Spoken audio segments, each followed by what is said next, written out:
नमस्कार दोस्तों, स्वागत है आपका हमारे YouTube चैनल बिंदास पढ़ाई में। आज हम कम्युनिकेशन सिस्टम पढ़ने वाले हैं। कम्युनिकेशन सिस्टम को कोशिश करेंगे शॉर्ट में खत्म करने की, 15 से 20 मिनट में खत्म करने की। ये चैप्टर 2020 तक तो नहीं पूछा जाता था, लेकिन सडनली 2021 में इससे हर एक सेशन में, जैसे यदि आप फेब सेशन की बात करें तो करीब 9 से 10 सवाल आए हैं। वैसे ही 9 से 10 सवाल मार्च सेशन के लिए भी आए हैं, तो ये इस चैप्टर को काफी इंपॉर्टेंट बना देता है।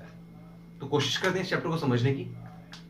चैप्टर स्टार्ट होता है आपके जो बेसिक स्ट्रक्चर से कि कम्युनिकेशन सिस्टम होता कैसे है। मान लीजिए मैं कुछ बोल रहा हूं तो आप तक ये पहुंच कैसे रहे। तो मैं यहां से कुछ मैसेज सिग्नल छोड़ रहा हूं, मैंने कुछ इंफॉर्मेशन सोर्स दिया, वो क्या होगा, वो किसी ट्रांसमीटर के पास जाएगा। मैसेज सिग्नल जो होता है ना, वो काफी वीक सोर्स होता है, वीक फ्रीक्वेंसी होता है, तो उसकी इतनी ताकत नहीं होती है कि वो दूर दराज इलाके तक पहुंच जाए। तो होना करना क्या होता है, वो जो वीक फ्रीक्वेंसी सिग्नल है उसको आप किसी हाई फ्रीक्वेंसी सिग्नल से मिला दो। क्या बात समझ भाई? जो हम मैसेज सिग्नल बोलते हैं वो काफी वीक फ्रीक्वेंसी सिग्नल होता है, तो उसको क्या करना पड़ता है, किसी हाई फ्रीक्वेंसी सिग्नल से मिला दो ताकि आप तक वो बात पहुंच जाए, दूर दराज इलाके में जो बैठा है उस तक वो बात पहुंच जाए। तो ये काम करता है ट्रांसमीटर। ट्रांसमीटर क्या करता है, मॉड्यूलेशन का काम करता है। मॉड्यूलेशन मतलब वही जोड़ना कि दो आपके पास यदि लो फ्रीक्वेंसी एक फ्रीक्वेंसी एक ऐसी आपके पास सिग्नल है जिसकी फ्रीक्वेंसी लो है, उसको इसके साथ मिला दो जिसकी फ्रीक्वेंसी ऑलरेडी हाई है, तो आपका फ्रीक्वेंसी ऑडिबल हो जाएगा, सुनने लायक हो जाएगा। बढ़िया। तो ट्रांसमिट हमने कर दिया। ट्रांसमीटर का काम क्या होता है, ट्रांसमिट करना या मॉड्यूलेशन करना। वो आगे पहुंचा देगा आपके चैनल के पास। चैनल क्या करता है, चैनल उस पूरे सिग्नल को रिसीव कर लेता है। जो भी हमने सिग्नल वहां तक भेजा है मॉड्यूलेशन के बाद, वो चैनल तक पहुंचता है। अब चैनल उस सिग्नल को रिसीविंग सिग्नल के पास भेजेगा, रिसीवर के पास भेज देगा, रिसीवर के पास। तो रिसीवर के पास पहुंच गया। रिसीवर मान लीजिए आपका फोन, जैसे मैंने यहां से बात किया कुछ, तो मेरे फोन का जो स्पीकर है, मेरे फोन का जो इंटरनल जो भी डिवाइसेस हैं, ट्रांसड्यूसर्स हैं, वो क्या करेंगे, इसको हाई फ्रीक्वेंसी सिग्नल के साथ मिला देंगे। अब आपका जो फोन है, जो आपके एंड पे जो आप फोन यूज कर रहे हो, वो कैसा हो सकता है, वो एज अ रिसीवर आपके लिए यूज होगा। फिर रिसीवर क्या करेगा, उस मैसेज सिग्नल को आप तक पहुंचा देगा। आपके फोन का जो स्पीकर है वो उस मैसेज सिग्नल तक आप मतलब मैसेज सिग्नल को आप तक पहुंचा देगा और आप समझ पाओगे हाँ मैं क्या बोलना चाहता हूँ। तो ये पूरा प्रोसेस हो गया, काफी कॉम्प्लिकेटेड है। यदि हम इन शॉर्ट समझना चाहें तो जो मैं इन्फॉर्मेशन सोर्स आपको दे रहा हूँ, सबसे पहले वो ट्रांसमीटर तक जाता है। ट्रांसमीटर उसको ट्रांसमिट करता है, अलग अलग मॉड्यूलेशन करता है, जो लो फ्रीक्वेंसी है उसको हाई के साथ मिला के इस कदर पहुंचा देता है कि आप तक वो मैसेज पहुंच पाए। बढ़िया। ट्रांसमीटर जो है वापस कहां पहुंचाता है, चैनल पे पहुंचाता है।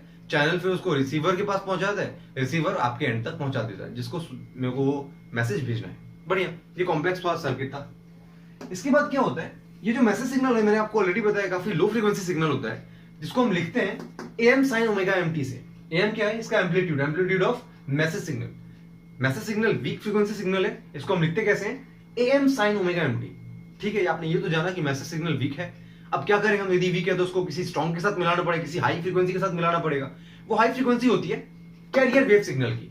तो आप क्या करोगे, मैसेज सिग्नल को कैरियर वेव सिग्नल के साथ मिला दो। तो कैरियर वेव सिग्नल को कैसे लिखते हैं, जैसे हम मैसेज सिग्नल को लिखते हैं, मैसेज कैसे लिखते हैं, M sine omega MT. Carrier को कैसे लिखेंगे, AC sine omega CT. AC बस सीसी आ जाएगा हर जगह। एसी माने amplitude of carrier wave signal, omega C माने frequency of carrier wave signal. तो ऐसे आप लिख देना। अच्छा, आपके पास दोनों सिग्नल आ गए। अब आपको करना क्या होता है, इन दोनों को मॉड्यूलेट करना होता है, दोनों को जोड़ना होता है। तो जोड़ के जो आपके पास ये आता है, इसको याद रखना इंपॉर्टेंट है, इसको रट लो। लिखेंगे कैसे, AC times of 1 plus M sine omega MT into sine omega CT. इस तरीके से हम मैसेज को लिखते हैं। तो ये मेरे पास बेसिकली इंपॉर्टेंट चीज है। यहाँ पे जो एम नाम की जो चीज आ रही है, एम को हम कहते हैं मॉड्यूलेशन इंडेक्स। एम को कहते हैं हम मॉड्यूलेशन इंडेक्स। ये एम बाई एसी का रेशियो है। एम देखो ध्यान से, एम क्या होता है, ये वाला लो फ्रीक्वेंसी है, एम लो एम्पलीट्यूड है, एसी हाई एम्पलीट्यूड है। तो कुल मिला के एम की जो मैक्सिमम वैल्यू है वो 1 हो सकती है। एम कभी भी 1 से बड़ा नहीं हो सकता, 1 से हमेशा छोटा होगा। मतलब एम की जो वैल्यू होगी वो या तो 0 से हमेशा बड़ी होगी, और मैक्सिमम वैल्यू क्या हो सकती है, 1 के बीच में हो सकती है। बढ़िया चीज है। एम होता है एम बाई एसी। एम की मैक्सिमम वैल्यू 1, मिनिमम वैल्यू 0 हो सकती है। ठीक है। ए मैक्स की मतलब ए मैक्स यदि मैं कहूं मैक्सिमम एम्पलीट्यूड कितना हो सकता है, तो वो होगा AC times of 1 plus M. M क्या होता है, M by AC. AC times of 1 plus M, A minimum क्या हो जाएगा, AC times of 1 minus M. ये इंपॉर्टेंट है, ये बेहद इंपॉर्टेंट है, इसको ध्यान रखना जरूरी है। अब मान लो यदि एम और एसी दोनों बराबर हो जाए तो एम आपका 1 आ जाएगा ना, एम आपका 1 आ जाएगा। यहां पे यदि मैं एम को 1 रख दूं तो एम एक्स कितना आ जाएगा, 2ac। यदि एम को यहां पे 1 रख दूं तो ए मिनिमम कितना आ जाएगा, 0। तो ए मैक्सिमम की वैल्यू मैक्सिमम कितनी हो सकती है, 2a के बराबर हो सकती है। 2ac के बराबर, और मिनिमम कितनी हो सकती है, 0 हो सकती है। अच्छा, यहाँ पे जो ये मेरे पास मॉड्यूलेटेड सिग्नल आया था, इसको यदि मैं थोड़ा एनालाइज करूं और सारी टर्म्स को अलग अलग लिख दूं, जैसे ac sin ओमेगा ct, वैसे अंदर जो टर्म इन दोनों को मैंने अलग अलग कर लिया। तो मैंने क्या किया, यहाँ से हाफ से मल्टीप्लाई हाफ से डिवाइड कर दिया, ताकि 2 sin a sin b वाला फॉर्मूला बन जाए। 2 sin a sin b क्या होता है, 2 sin a sin b होता है cos of a minus b minus of cos of a plus b। मैंने यहाँ पे वही किया है। तो कुल मिला के क्या हुआ, एक पार्ट तो आपका ये बन गया, और यहां से कैरियर वेव का जो पार्ट था वो दो पार्ट में स्प्लिट हो गया। बात समझ में आ रही है? यहाँ पे क्या हुआ, एक तो आपके पास AC sin ओमेगा ct जो था वो तो अलग आ गया, और बाकी जो अंदर का ये पूरा एक्सप्रेशन था AC times of m sin omega mt into sin omega ct, वो आपके पास अलग आ गया। उसको मैंने ट्रिग्नोमेट्री की मदद से दो अलग अलग स्प्लिट कर लिया। अब आप यदि यहाँ पे ध्यान से समझो तो यहाँ पे आपको तीन फ्रीक्वेंसी मिल रही है, omega C minus m, omega C plus m। तो इसका बैंडविड्थ क्या होगा, बैंडविड्थ होता है बेसिकली रेंज। रेंज क्या होता है, मैक्सिमम माइनस मिनिमम। तो यहाँ पे मैक्सिमम फ्रीक्वेंसी क्या है, omega C plus m, minimum frequency क्या है, ओमेगा सी माइनस m। दोनों को सब्ट्रैक्ट कर दो तो आपको रेंज मिल जाएगा यहाँ से 2 ओमेगा m के बराबर। बैंडविड्थ होती है 2 ओमेगा m। बढ़िया। अब अगली इंपॉर्टेंट बात की तरफ समझते हैं। अगला इंपॉर्टेंट चीज क्या है, पावर। पावर क्या होता है, v square by r in general कहते हैं पावर को, लेकिन वहां पे जो v लिखते हैं वो ध्यान रहे v RMS होता है। यदि आपको पावर की मतलब वोल्टेज की मैक्सिमम वैल्यू पता है, मान लो Vm, तो V RMS कैसे निकाले हम, Vm by √2 करके हमको V RMS मिल जाया करता है। ठीक। अच्छा, यदि आप यहाँ पे देखो तो आपको तो दो कंपोनेंट दिख रहे होंगे, एक तो ये कैरियर वेव वाला, और ये जो दो अलग अलग कंपोनेंट्स को हम साइड बैंड कहते हैं। साइड बैंड, इसको हम कहेंगे कैरियर वेव, इसको कहेंगे साइड बैंड। तो पावर तो आपके दो तरीके की आएगी, एक तरीका कैरियर वेव के कारण, दूसरा तरीका साइड बैंड के कारण। तो हम दो अलग अलग तरीके की पावर को डील करते हैं। जैसे यहाँ पे यदि मैं ध्यान से समझूं तो यहाँ पे मेरे पास एम्पलीट्यूड कितना आ रहा है, AC। तो इसके अलावा यदि मेरे को RMS लिखना पड़ेगा तो कैसे लिखूंगा, AC by √2। हमने कैसे लिखा पावर को, AC by √2 का whole square into 1 by r। मतलब क्या हमने पावर कैसे लिखा था, v स्क्वायर बाय r। यहाँ पे v क्या है, AC, तो v RMS क्या हो जाएगा, AC by √2 का स्क्वायर इंटू 1 by r। तो ये मेरे पास आ गया power due to carrier wave. Carrier wave का पावर ऐसे आ गया। अच्छा, साइड बैंड में क्या है, दो चीजें। साइड बैंड में ध्यान से समझ, यदि आप समझो तो साइड बैंड में एक तो ये आ रहा है और दूसरा ये आ रहा है। तो यहाँ पे पावर क्या होगा, 2 से पहली बात मल्टीप्लाई होगा। पावर क्या होगा, 2 से मल्टीप्लाई हो जाएगा। क्यों होगा 2 से मल्टीप्लाई, क्योंकि आपके पास एक तो factor cos omega C minus omega m आ रहा है, और एक cos omega C plus omega m आ रहा है। तो इन दोनों का पावर 2 से मल्टीप्लाई हो जाएगा। ठीक। यहाँ पे आपके पास एम्पलीट्यूड कितना आया, ACm/2 है ना, ACm/2 है। तो आप यदि RMS लिखना चाहो तो क्या करोगे, ACm/2√2 का होल स्क्वायर, ACm/2√2 का होल स्क्वायर। ये तो आपके पास आ गया VRMS, और इंटू 1 by r कर दो। ये 2 मैंने आपको बता दिया है, 2 क्यों आता है, क्योंकि आपके पास यहाँ पे दो अलग अलग फ्रीक्वेंसी हैं, दो अलग अलग चीजें हैं। ठीक। तो ये आपके पास साइड बैंड के कारण पावर आ गया, ये कैरियर वेव के कारण पावर है। क्वेश्चन क्या पूछा जाता है कि मुझे बताओ आप कि कैरियर वेव का कितना पावर टोटल पावर है, मतलब composition of carrier wave power in total power. तो कैसे निकालेंगे हम, जो भी आपका ये वाला टर्म आ रहा है कैरियर वेव के कारण, जो भी आपके पास पावर आ रहा है उसको आप ऊपर लिख लो। मान लो ये मेरे पास 1 है, ये मेरे पास 2 है, और नीचे क्या आ जाएगा मेरे पास टोटल पावर जो 1 + 2 है।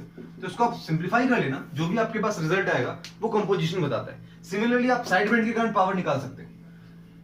तो अभी तक हमने सीखा है मैसेज सिग्नल कैसे लिखते हैं, AM sin omega mt। Career wave signal कैसे लिखते हैं, AC sin ओमेगा ct। दोनों का मॉड्यूलेटेड कैसे लिखते हैं, तो वो हो जाता है AC times of 1 + m sin omega mt into sin omega ct। Amax क्या होता है, AC times of 1 + m। A minimum क्या होता है, AC टाइम्स ऑफ 1 - m। और पावर हमने निकालना सीखा, पावर होता है v square RMS by r, जो कि आपने कैरियर वेव और साइड बैंड्स के लिए लिखना सीखा। दोनों का रेशो भी निकाल सकते हो, या total power side band upon total power भी निकाल सकते हो, carrier wave upon total power भी निकाल सकते हो। इतना हमने अभी तक सीखा।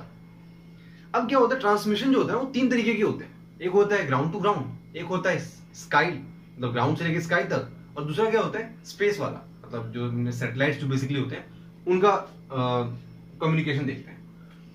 तो ट्रांसमिशन का जो पहला तरीका ग्राउंड टू ग्राउंड है, बेहद इंपॉर्टेंट बन जाता है न्यूमेरिकली कारण। न्यूमेरिकल कैसे देगा आपको, कि आपको टावर का हाइट दे देगा, आपसे ये पूछेगा कि कितने रेंज में, कितने एरिया में ये अपना एक सिग्नल को भेज सकता है।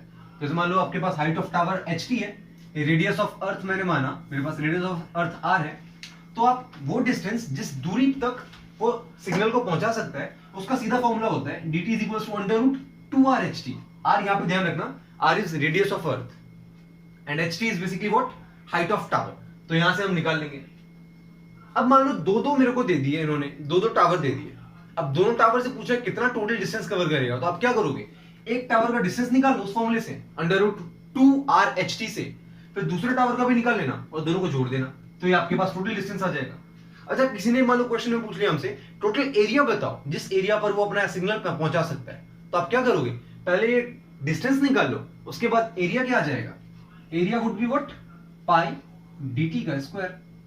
एरिया क्या होता है, पाई आर स्क्वायर ना, तो इसको आप रेडियस की तरह कंसीडर कर लो, dt को आप रेडियस की तरह कंसीडर कर लो, तो वहां से आप एरिया निकाल लोगे। तो ये तो बात हो गई ग्राउंड टू ग्राउंड ट्रांसमिशन की। दूसरा ट्रांसमिशन आता है मेरे पास स्पेस वाला, स्काई वाला। स्काई में क्या होती है इंपॉर्टेंट बात, स्काई में जो आपका ट्रांसमिशन होगा ना वो आयोनोस्फीयर में होती है, ध्यान रखना। ट्रांसमिशन स्काई में कहां पे होता है, आयोनोस्फीयर में होता है, उसमें बहुत सारी लेयर्स होती हैं, तो आयोनोस्फीयर नाम की जो लेयर होती है ना उसमें ट्रांसमिशन होता है। ठीक, किसके कारण आता है, टोटल इंटरनल रिफ्लेक्शन के कारण। तो एक तो पहली बात हमने जाना स्काई में कि TIR होता है, इसमें TIR के कारण ट्रांसमिशन हो पाता है। दूसरा हमने जाना क्या कि आयोनोस्फीयर वाली लेयर में ट्रांसमिशन होता है। बढ़िया। ईटा जो होता है मेरे पास रिफ्लेक्टिव इंडेक्स यदि मान लो मुझे कभी निकालना होगा, उस लेयर का रिफ्लेक्टिव इंडेक्स कितना होगा, तो आप क्या करोगे, अंडर रूट में 1 माइनस 81.5 अपॉन फ्रीक्वेंसी का स्क्वायर। यदि मान लो मुझे उस लेयर का रिफ्लेक्टिव इंडेक्स निकालना होगा, तो आप फॉर्मूला कौन सा यूज करोगे, eta is equals to under root 1 minus 81.5 by frequency का स्क्वायर। यहाँ पे म्यू जो है ये म्यू है, इसका मतलब फ्रीक्वेंसी होता है। बढ़िया।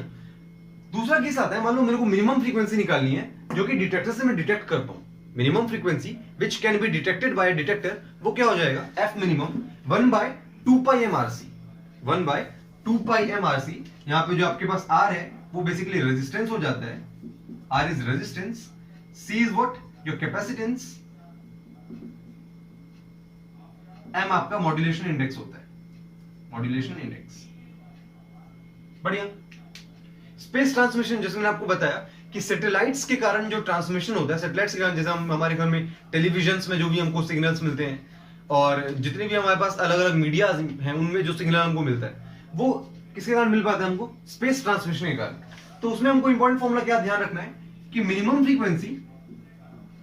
फ्रीक्वेंसी जिसपे मैं यदि मान लो क्रिटिकल फ्रीक्वेंसी कैसी फ्रीक्वेंसी है कि वो फ्रीक्वेंसी जो मैं यदि यहां से स्पेस तक पहुंचाऊं तो वो रिटर्न हो जाए वापस अर्थ पे। मान लो मैंने अपने घर से एक ऐसी फ्रीक्वेंसी स्पेस तक भेजी जो मुझे स्पेस तक जाकर वापस मेरे घर पे आ जाए, मतलब जहां से मैं यहां से भेज रहा हूं वो फ्रीक्वेंसी वो स्पेस तक जाकर वापस उसी जगह पर आ जाए, उसको हम कहेंगे क्रिटिकल फ्रीक्वेंसी।